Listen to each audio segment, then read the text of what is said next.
Hi മക്കളെ, എല്ലാവർക്കും മാഷൻ ടീച്ചറിന്റെ മറ്റൊരു പുതിയ വീഡിയോയിലോട്ട് ഒരിക്കൽ കൂടി സ്വാഗതം. അപ്പൊ അതാ 2ാം ക്ലാസ്സിലെ കൂട്ടുകാർക്ക് പരീക്ഷകൾ ഇങ്ങനെ നടന്നുകൊണ്ടിരിക്കുകയാണ് അല്ലെ. ഇനി മക്കൾക്ക് വരാനായിട്ട് പോകുന്ന എക്സാം ഏതാണ്?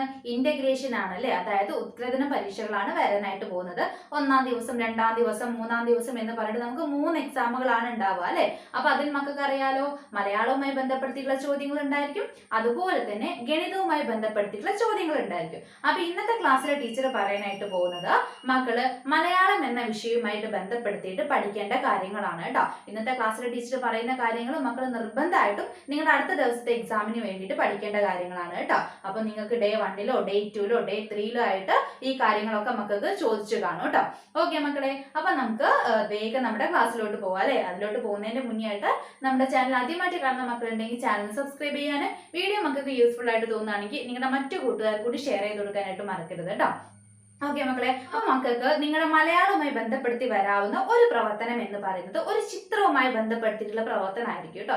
എന്താന്ന് വെച്ചാൽ ആദ്യം മക്കൾക്ക് എന്ത് ചെയ്യും, ചോദ്യ പേപ്പറിൽ ഒരു മനോഹരമായിട്ടുള്ള ചിത്രം തരും. എന്നിട്ട് ആ ചിത്രത്തിൽ എന്തെല്ലാം കാര്യങ്ങളാണ് മക്കൾ കാണുന്നത് എന്നുള്ളത് ചിലപ്പം ഈ വാക്കുകളായിട്ട് ലിസ്റ്റ് ചെയ്യാനായിട്ട് ഉണ്ടായിരിക്കും. മുന്നേ ഒരു പ്രാവശ്യം നമുക്ക് ഇതുപോലെ ഒരു സ്കൂളിന്റെ ഒരു ചിത്രം തന്നിട്ടുണ്ടായിരുന്നു. പിന്നെ ആ ഒരു ചിത്രത്തോടനുബന്ധിച്ച്, അതായത് ആ ഒരു സ്കൂളിനോട് ചേർന്ന് നിൽക്കുന്ന ഒരു പൂന്തോട്ടവും ഒരു പാർക്കും, പാർക്കിൽ നിറയെ കുട്ടികളും മരങ്ങളും ചെടികളും പൂക്കളും പൂമ്പാറ്റകളും ഒക്കെ ആയിട്ടുള്ള ഒരു ചിത്രമായിരുന്നു തന്നിട്ടുണ്ടായിരുന്നത്. അപ്പൊ അതിൽ ആദ്യം തന്നെ മക്കളടുത്ത് പറഞ്ഞത് ചിത്രത്തിൽ മക്കൾ കാണുന്നത് എന്തൊക്കെയാന്ന് എഴുതാനായിട്ട് പറഞ്ഞിട്ടുണ്ടായിരുന്നു കേട്ടോ. അതിൽ 1-2 കാര്യങ്ങളാണ് നമുക്ക് അവിടെ ഓൾറെഡി തന്നിട്ടുണ്ടായിരുന്നു. അതായത് കിളികള്, പൂമ്പാറ്റ, മരം എന്നൊക്കെ പറഞ്ഞിട്ട് 1-2 കാര്യങ്ങൾ തന്നിട്ടുണ്ടായിരുന്നു. അതുപോലെ ബാക്കിയുള്ളത് മക്കളടുത്ത് എഴുതാനാണ് പറഞ്ഞിട്ടുള്ളത്. മക്കൾക്ക് ഒരു ചിത്രം തരികയാണെങ്കിൽ ഈ കാര്യങ്ങളൊക്കെ എന്തായാലും ചിത്രത്തിൽ വരാനുള്ള സാധ്യതയുണ്ട് കേട്ടോ. അതായത് പൂമ്പാറ്റയും പൂക്കളും പിന്നെ കുട്ടികളും അതുപോലെ തന്നെ കുളവും മരങ്ങളും കെട്ടിടങ്ങളൊക്കെ ഉൾപ്പെടുന്ന ചിത്രമായിരിക്കും തരിക. അപ്പൊ മക്കൾ ആദ്യം ചെയ്യേണ്ടത് എന്താന്ന് വെച്ചാൽ ആ പേരുകളൊക്കെ ഒന്ന് എഴുതാനായിട്ട് പഠിക്കുക കേട്ടോ. അതായത് പൂവ്, പൂമ്പാറ്റ, തുമ്പി, വണ്ട്, പിന്നെ കുട്ടികള്, കിളികള്, പഴങ്ങള്, മരങ്ങള് എന്നൊക്കെ പറഞ്ഞിട്ടുള്ള കുഞ്ഞു കുഞ്ഞു വാക്കുകളൊക്കെ ഒന്ന് മക്കൾ എന്ത് ചെയ്യുക, എഴുതാനായിട്ട് പഠിക്കുക കേട്ടോ. ഓക്കെ, അങ്ങനെ അത്രയും വാക്കുകൾ ലിസ്റ്റ് ചെയ്തതിന് ശേഷം പിന്നെ മക്കളടുത്ത് പറഞ്ഞിട്ടുള്ളത് ആ ഒരു ചിത്രത്തെ കുറിച്ച് ചെറിയൊരു വിവരണം എഴുതാനാണ് പറഞ്ഞിട്ടുള്ളത്. അപ്പൊ ഇത്രയും വാക്കുകൾ മക്കൾ എഴുതാൻ പഠിക്കുകയാണെങ്കിൽ തന്നെ നിങ്ങൾക്ക് ഈസി ആയിട്ട് ഒരു വിവരണം എഴുതാവുന്നതല്ലേ ഉള്ളൂ. എങ്ങനെ നമുക്ക് എഴുതാം, എന്തെഴുതാം? ചിത്രത്തില് പൂക്കളുണ്ട് അല്ലെ, ചിത്രത്തിൽ പൂക്കളുണ്ട്. അപ്പൊ പൂക്കൾ എന്നുള്ള വാക്കും അതുപോലെ തന്നെ ഉണ്ട് എന്ന് പറയുന്ന വാക്കും മക്കൾ പഠിച്ചാൽ തന്നെ പൂക്കൾ ഉണ്ട് എന്നുള്ള കാര്യം മക്കൾക്ക് എന്ത് ചെയ്യാവുന്നതാണ്, എഴുതാവുന്നതാണല്ലോ. അതുപോലെ തന്നെ പൂമ്പാറ്റ പഠിക്കുകയാണെങ്കിൽ മക്കൾക്ക് എന്ത് എഴുതാം, പൂമ്പാറ്റകൾ പാറി നടക്കുന്നുണ്ട് അല്ലെ. ഇനിയിപ്പോ പാറി എന്നൊക്കെ എഴുതാനായിട്ട് പ്രയാസമുള്ള കൂട്ടുകാരുണ്ടെങ്കിൽ എന്ത് എഴുതിയാൽ മതി, പൂമ്പാറ്റകൾ ഉണ്ട് എന്ന് മാത്രം എഴുതിയാൽ തന്നെ മക്കൾക്ക് മാർക്ക് കിട്ടും കേട്ടോ. അപ്പൊ ഇതേ രീതിയിൽ എന്ത് ചെയ്യാം, മക്കൾ കുറച്ച് വാക്കുകളൊക്കെ ഒന്ന് പഠിച്ചു വെക്കുക. എങ്കിൽ തന്നെ ഒരു ചിത്രം തന്നിട്ട് അതിനെ കുറിച്ച് എഴുതാൻ പറയുകയാണെങ്കിൽ മക്കൾക്ക് ഈസി ആയിട്ട് എഴുതാനായിട്ട് പറ്റൂ കേട്ടോ. ഓക്കെ, പിന്നെ മക്കൾക്ക് വരുന്ന മറ്റൊരു കാര്യം എന്ന് പറയുന്നത് നമ്മള് ഗ്രാമ കാഴ്ചകളും അതുപോലെ തന്നെ പട്ടണത്തിലെ കാഴ്ചകളെയും കുറിച്ച് നമ്മൾ പഠിച്ചിട്ടില്ലേ. അപ്പൊ ആ ഭാഗം ഒന്ന് മക്കൾ ഒന്നുകൂടി വായിച്ചിട്ട് പോവാ കേട്ടോ. അതിൽ നിന്ന് മക്കൾക്ക് ഏതെങ്കിലും ഒരു ദിവസം ഡേ 1ലോ ഡേ 2ലോ ഡേ 3ലോ ഏതെങ്കിലും ഒരു ദിവസം ഷുവർ ആയിട്ടും ക്വസ്റ്റ്യൻ വരാനുള്ള സാധ്യതയുണ്ട്. ഗ്രാമ കാഴ്ചകൾ അതുപോലെ തന്നെ പട്ടണത്തിലെ കാഴ്ചകൾ അല്ലെ. മക്കൾ എല്ലാവരും പഠിച്ചിട്ട് ഇരിക്കുകയായിരിക്കും. ഓക്കെ മക്കളെ, അപ്പൊ നമുക്ക് മുന്നൊരു പ്രാവശ്യം ആ ഒരു ചോദ്യം എങ്ങനെയാ വന്നിട്ടുള്ളതെന്ന് വെച്ചാൽ ഒരുപാട് കാഴ്ചകൾ നമുക്ക് തന്നു. അതായത് തിക്കും തിരക്കും നിറഞ്ഞ റോഡ്, വലിയ കെട്ടിടങ്ങള്, പിന്നെ പാടങ്ങള്, തെങ്ങിൻ തോപ്പുകള്, പീലി വിടർത്തി ആടുന്ന മയില് എന്നൊക്കെ പറഞ്ഞിട്ട് നമുക്ക് എന്ത് ചെയ്തു, കുറച്ച് വാക്യങ്ങൾ തന്നു. എന്നിട്ട് അതില് ഗ്രാമ കാഴ്ചകളുമായി ബന്ധപ്പെട്ടിട്ടുള്ള വാക്യങ്ങൾ ഏതൊക്കെയാണെന്നുള്ളത് കണ്ടെത്തിയിട്ട് അതിന് നേരെ ടിക്ക് മാർക്ക് ഇടാൻ, അതായത് ശരി ഇടാനായിരുന്നു പറഞ്ഞിട്ടുണ്ടായിരുന്നത്. അപ്പൊ മക്കളെ, ഗ്രാമ കാഴ്ചകൾ എന്ന് പറയുന്നത് ഏതൊക്കെയാണോ?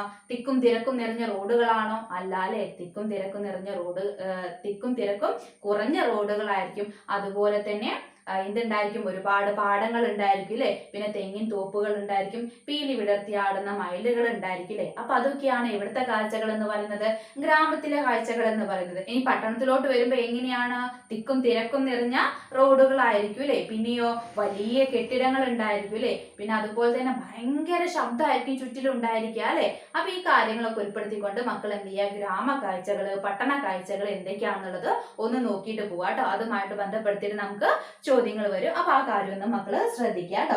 ഓക്കെ, പിന്നെ മക്കൾ പഠിക്കേണ്ടത് നമ്മൾ ഒരുപാട് തൊഴിലുകളെ കുറിച്ചിട്ട് നമ്മുടെ പാഠഭാഗങ്ങളിൽ പഠിക്കുന്നുണ്ട് അല്ലെ.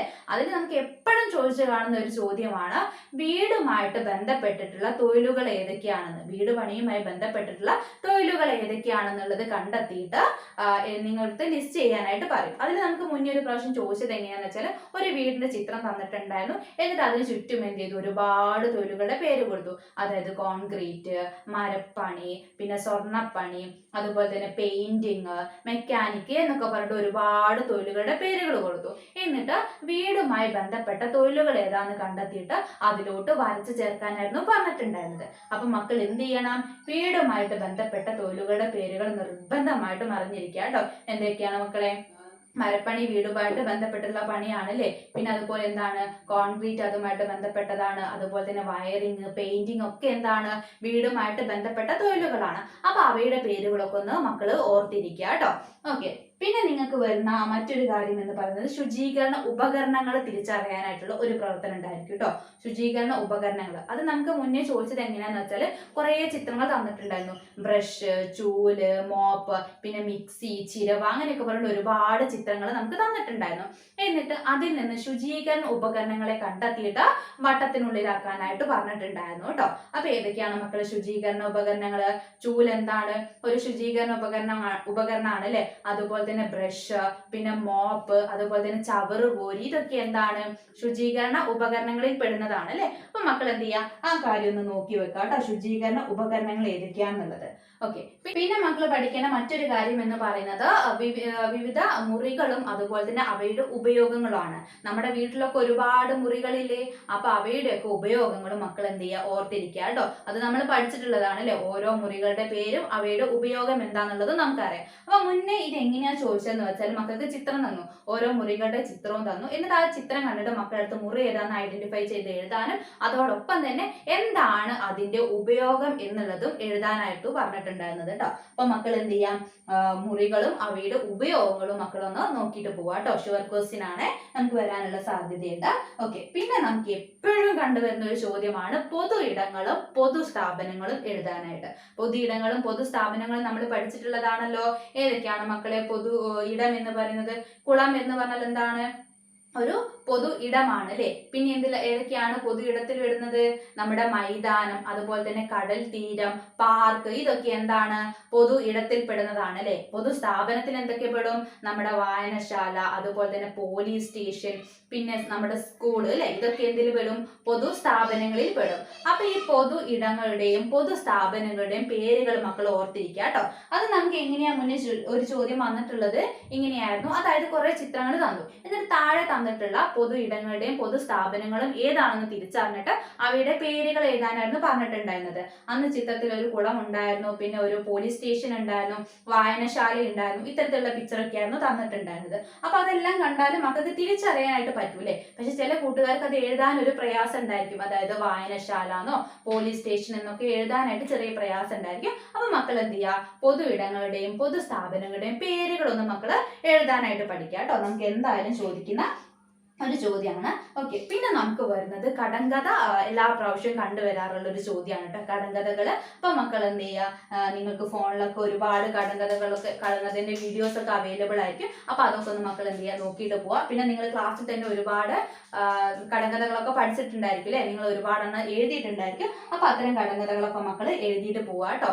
മക്കൾക്ക് എങ്ങനെ തരാന്ന് വെച്ചാല് കടങ്കഥയുടെ ചോദ്യം തരും, എന്നിട്ട് ഉത്തരം മക്കളെടുത്ത് എഴുതാനായിട്ട് പറയും. അതോടൊപ്പം തന്നെ മക്കളെടുത്ത് ഏതെങ്കിലും ഒരു ഉത്തരം വരും. കഴിഞ്ഞ പ്രാവശ്യം നമുക്ക് ചോദിച്ചത് ഇങ്ങനെയായിരുന്നു, ആകാശം ഉത്തരമായിട്ട് വരുന്ന ഒരു കടങ്കഥ സ്വയം എഴുതാനായിട്ട് പറഞ്ഞിട്ടുണ്ടായിരുന്നു. അപ്പൊ മക്കൾ എന്ത് ചെയ്യുക, അതിന് കൂടി തയ്യാറായിട്ട് പോവുക കേട്ടോ. കടങ്കഥ തന്നിട്ട് ഉത്തരം എഴുതാനും പറയും, ഉത്തരം തന്നിട്ട് അതിനൊരു ചോദ്യം ഉണ്ടാക്കാനായിട്ടും പറയും. അപ്പൊ മക്കൾ എന്ത് ചെയ്യുക, കടങ്കഥകളൊന്ന് നോക്കിയിട്ട് പോവുക കേട്ടോ. ഓക്കെ.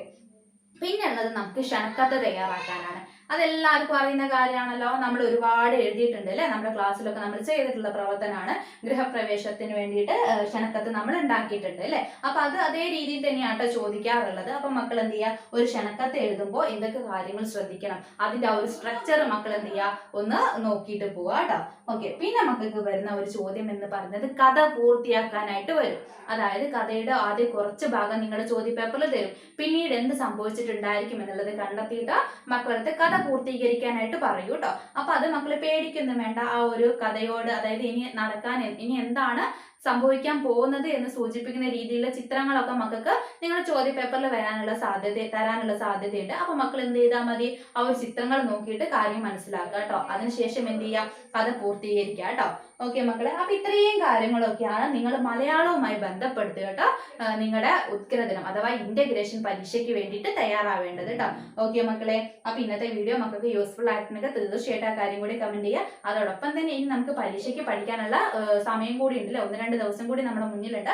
അപ്പൊ എല്ലാവരും എന്ത് ചെയ്യുക, ടീച്ചർ പറഞ്ഞിട്ടുള്ള കാര്യങ്ങളൊക്കെ പഠിക്കുക കേട്ടോ. ഇനി ഇതുപോലെ തന്നെ ഗണിതവുമായി ബന്ധപ്പെടുത്തിയിട്ട് മക്കൾ പഠിക്കേണ്ട കാര്യങ്ങൾ ടീച്ചർ ഉടനെ തന്നെ വീഡിയോ ഉള്ളൂ കേട്ടോ. അപ്പൊ അതുകൂടി കണ്ടിട്ട് എല്ലാ മക്കളും എന്ത് ചെയ്യുക, നന്നായിട്ട് തന്നെ എക്സാമിന് വേണ്ടി തയ്യാറെടുക്കുക. ഓക്കെ മക്കളെ, മറ്റൊരു പുതിയ വീഡിയോ ആയിട്ട് നമുക്ക് വീണ്ടും കാണാം.